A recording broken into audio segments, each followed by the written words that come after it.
इधर ताइवान भारत के साथ संपर्क बढ़ा रहा था और उधर चाइना ने ले लिया है बड़ा वाला एक्शन। जानेंगे क्या भारत को रोकने के लिए ताइवान के ऊपर एक्शन ले रहा है चाइना। और जहां एक तरफ ये सब कुछ हो रहा है तो वहीं दूसरी तरफ यूएन में आखिरकार चाइना के खिलाफ 52 देश आए। जानेंगे जियोपॉलिटिक्स में क्या कुछ चल रहा है। ऐसा पहली बार इतिहास में हुआ है जब 52 देश खिलाफ में आए हैं चाइना के, और पाकिस्तान की पूरी रणनीति यहाँ पर फेल हो गई। पाकिस्तान ने जो कुछ चालें चली थी चाइना के सपोर्ट में, सब का सब धरा रह गया है। जानेंगे जियोपॉलिटिक्स में क्या कुछ चल रहा है, आइए जानते हैं इन खबरों को विस्तार से। हाल फिलहाल के दिनों में भारत और ताइवान के बीच में रिश्ते काफी मजबूत हो रहे थे और अभी भी हो रहे हैं। स्क्रीन पर एक आर्टिकल देखिए। ताइवान ने भारत में 3 दिन का एक्सपो किया था और इस एक्सपो में ताइवान को $75 मिलियन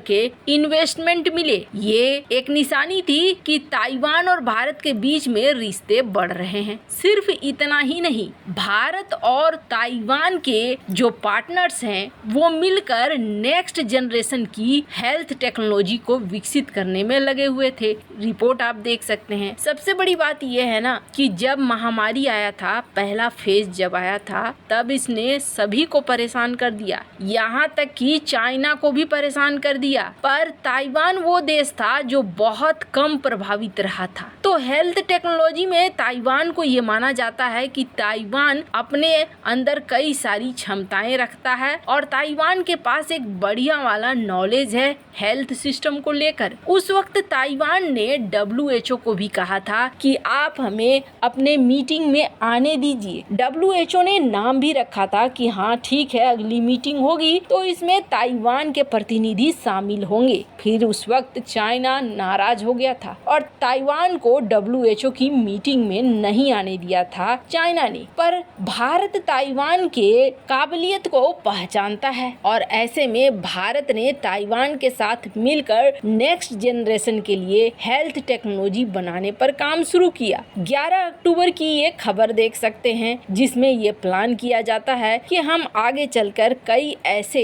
हेल्थ सेक्टर में चीजें विकसित करेंगे। यूरेशियन टाइम्स की एक रिपोर्ट आती है और इस रिपोर्ट में कहा जाता है कि ताइवान के लोग हैं, काफी बड़े एक्सपर्ट हैं, वो चाहते हैं इंडियन मिलिट्री के साथ मिलकर काम करें। अब ये किस तरीके से चाहते हैं? ये चाहते हैं कि भारत और ताइवान ये दोनों मिलकर काम करें। जो चाइना की आर्मी है उनकी जो कमजोरियां हैं और उनके जो सिद्धांत हैं या कुछ समस्याएं हैं, वो सारी समस्याएं ताइवान भारत को बताए, पर भारत उसकी मदद करे अगर ताइवान पर चाइना हमला कर देता है तो। अब ये देखने को मिला कि ताइवान और भारत के बीच में काफी अच्छे, काफी बड़े वाले संबंध भी दिखने लगे हैं। चाइना की मिलिट्री को ये डर लग रहा है कि कहीं ताइवान को बहुत ज्यादा सपोर्ट मिलना शुरू न हो जाए। तो ताइवान को चारों तरफ से परेशान तो कर ही रहा है, घेर रहा है, ताइवान स्ट्रेट में घेरने की कोशिश कर रहा है। पर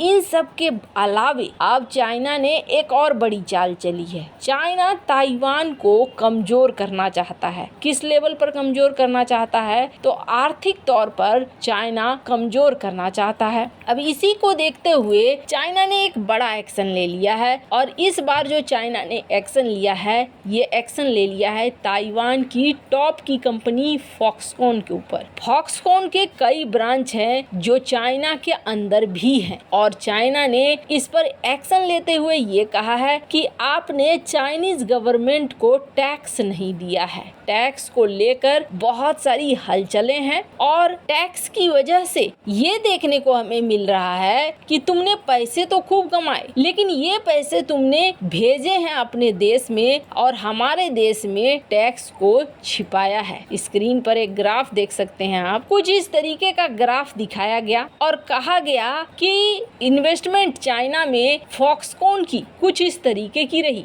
2015 की, और जो प्रॉफिट भेजा गया ताइवान, चाइना से उठाकर जो प्रॉफिट भेजा गया 2015 में तो फिर भी कम रहा। 2017 में ये बढ़ता चला गया। 2019 में इन्होंने इन्वेस्टमेंट बहुत कम की, लेकिन ये पैसा बिलियन डॉलर में भेजते रह गए। और ये चीज दिखा रहा है कि बड़ी मात्रा में इन्होंने पैसे भेजे, यानी चाइना में कमाई हुई खूब, इन्होंने इन्वेस्टमेंट लगाया कम और पैसे भेजे ताइवान में। तो चाइना का कहना है कि यहाँ पर आपने टैक्स हमें दिया नहीं। अगर आपको इतना ज्यादा प्रॉफिट हो रहा था इतना कम इन्वेस्टमेंट के बाद भी, तो आपने हमें यहाँ पैसे क्यों नहीं दिए। अब इसी को लेकर स्क्रीन पर आप आर्टिकल देख सकते हैं, चाइना ने फॉक्सकॉन के ऊपर रेड करना शुरू कर दिया। अब मजे की बात सुनिए, जो ये फॉक्सकॉन है ना, फॉक्सकॉन के जो मालिक थे वो इस बार ताइवान के इलेक्शन में उठ रहे हैं और ताइवान में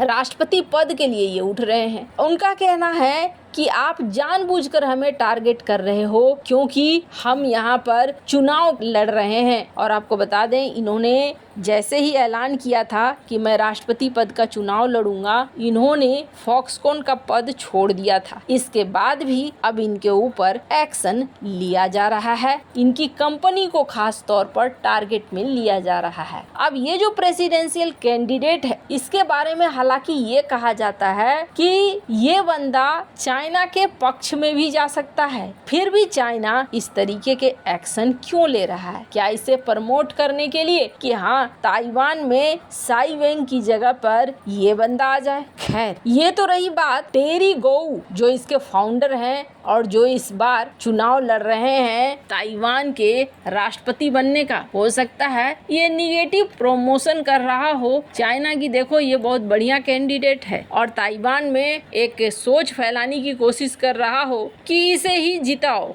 पर फिलहाल चाइना के लिए एक और बड़ी मुसीबत आ रही है, और ये मुसीबत क्या है तो आपको बता दें, ये मुसीबत है यूएन। हाल फिलहाल में बहुत ज्यादा मदद करी थी पाकिस्तान ने चाइना की। और मदद कैसे करी थी? पाकिस्तान ने ओआईसी देशों के साथ एक बैठक कराई थी चाइना की, और ये दिखलाने की कोशिश करा था, यूएन में एक जॉइंट स्टेटमेंट भी पारित करवाने की कोशिश करी थी, जिसमें ये कहा गया था कि चाइना के घर में सब कुछ ठीक है, उइगर मुसलमानों के ऊपर कोई जुल्म नहीं होता है, सब बढ़िया है। लेकिन ये मामला अब ऐसा लगता है कि ज्यादा दिनों तक दबा कर नहीं रख पा रहा है चाइना, और पाकिस्तान का पूरा प्लान फेल होता हुआ नजर आ रहा है। स्क्रीन पर एक आर्टिकल देखिए, यूएन में एक जॉइंट डिक्लेरेशन आया है, और ये जॉइंट डिक्लेरेशन 52 देशों के साथ आया है। 52 देशों ने ये कहा है कि चाइना के ऊपर मानव अधिकार के मामले लगने चाहिए। चाइना उइगर मुसलमानों के साथ, तुर्की मुसलमानों के साथ बहुत बुरा व्यवहार करता है, और ऐसे में चाइना के ऊपर एक्शन होना चाहिए। 52 देश पाकिस्तान की बड़ी प्लानिंग को फेल करते हुए चाइना को दोषी मान रहे हैं। खैर, चाइना को क्या फर्क पड़ता है इन सब चीजों से? चाइना सीधे कह देगा कि नहीं, ये सारी चीजें जो कही जा रही है ये गलत है। वैसे इन सब मामले में आपकी क्या राय है? कमेंट कर जरूर बताएं। जल्द मिलते हैं अगले वीडियो में नई खबर के साथ।